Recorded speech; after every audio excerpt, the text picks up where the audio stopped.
안녕하세요. Seoul's night sparkled with neon lights reflecting on the rain-wet asphalt. The city center never slept, and the imposing Min Group building stood out among the skyscrapers, its illuminated logo dominating the horizon.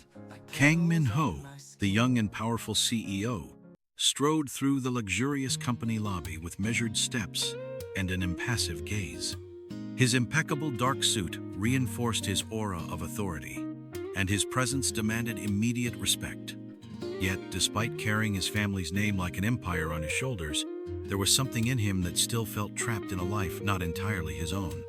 On the other side of the lobby, Yoon Ji-yoon was finishing up cleaning the polished floor, her simple uniform contrasting with the surrounding luxury.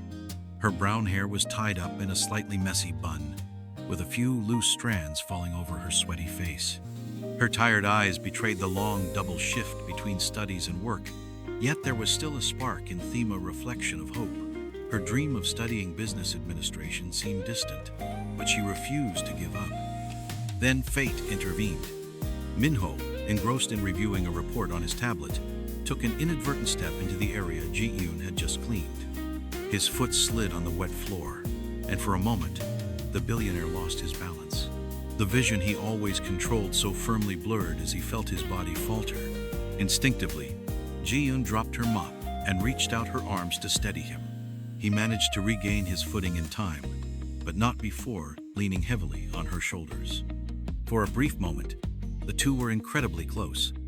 Min-ho's sophisticated, woody cologne mingled with the gentle scent of lavender that Ji-yoon carried. Time seemed to slow down as their eyes met. Ji-yoon felt her heart race at being so close to the most powerful man in the company. Min-ho, for his part, was momentarily surprised. Her gaze was not one of fear but of genuine concern. There was no pretense, no hidden motive, just a sincere impulse to help. I'm sorry, Ji-yoon stuttered, quickly pulling away and bowing in apology. I should have put up a warning sign.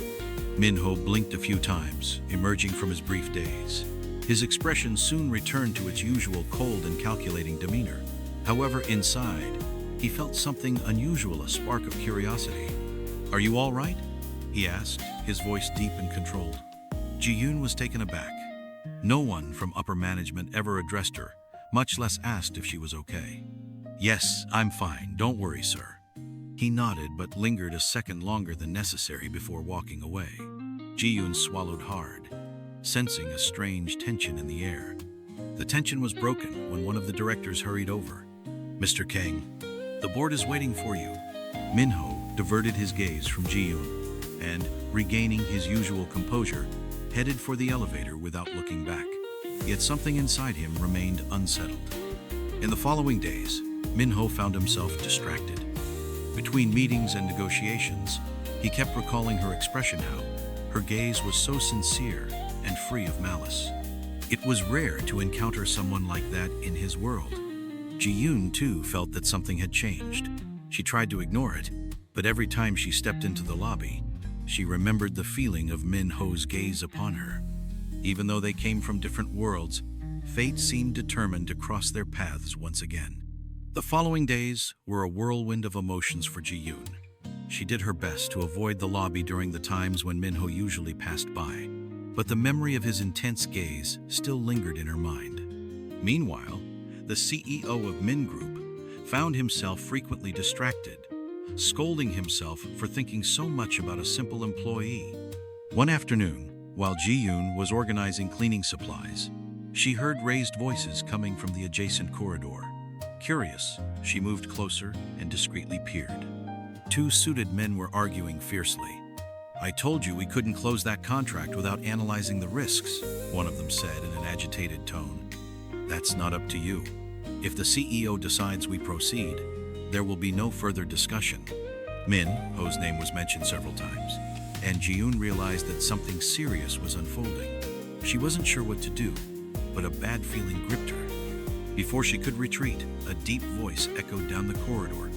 What are you doing, just standing here? Min-ho appeared, his presence dominating the space. The men quickly bowed, but Ji-yoon, startled, dropped a bucket, drawing unwanted attention to herself. Min-ho's eyes immediately met hers. The CEO showed no surprise, but a hint of interest flashed in his gaze. He slowly approached, while Ji-yoon desperately tried to pick up the bucket and escape the scene. "You again?" he murmured, crossing his arms. Ji-yoon blushed deeply. I wasn't listening," she stammered quickly, realizing too late that her denial only confirmed her guilt. Minho raised an eyebrow and sighed. "Are you sure about that?" She nodded quickly, too shy to meet his penetrating gaze. Minho didn't respond immediately. He studied Ji-yoon for a long moment before taking a handkerchief from his pocket and offering it to her. "You're wet." Ji-yoon glanced at her wet, flushed hands and accepted the handkerchief hesitantly. Their fingers brushed for a brief moment, and she felt a strange shiver run down her spine.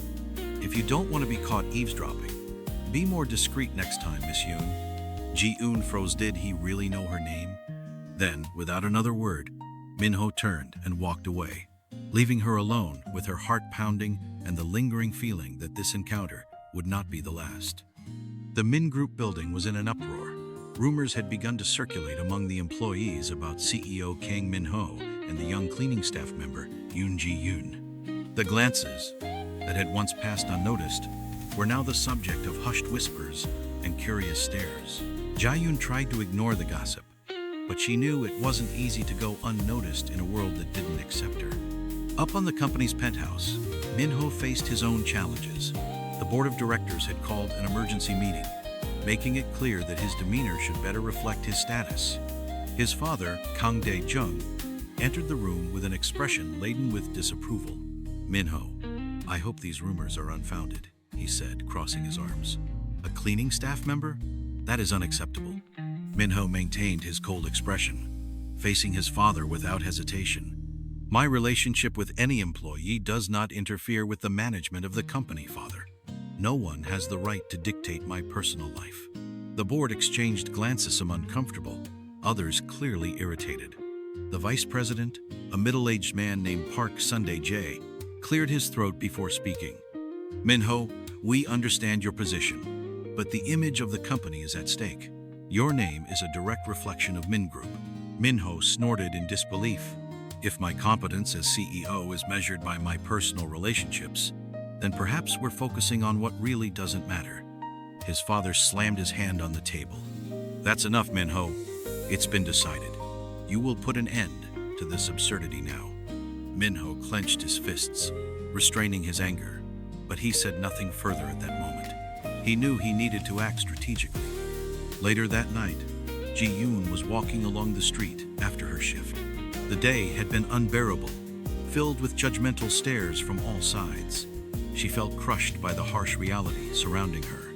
However, as she rounded a corner, she found Minho waiting beside his car. "Minho, what are you doing here?" He approached, gently taking her hands in his. "We need to talk, Ji-yoon." She noticed the seriousness in his eyes and felt a chill run down her spine. "I already know what they're saying about me, about us," she said, trying to pull away. "I don't want you to lose everything because of me." Minho gently cupped her face, making her look directly at him. "I'm not a man who gives up easily. I choose you, Ji-yoon, but I need to know if you're willing to fight for us too." Tears threatened to fall from her eyes. Her heart was torn between fear and love. But at that moment, as she gazed into Minho's determined eyes, she saw an unwavering resolve. He was willing to fight, and she was too. "Yes, Minho," she whispered. "I'm with you." The cold night wind blew around them, yet neither of them felt it. Together they knew that this battle was only just beginning.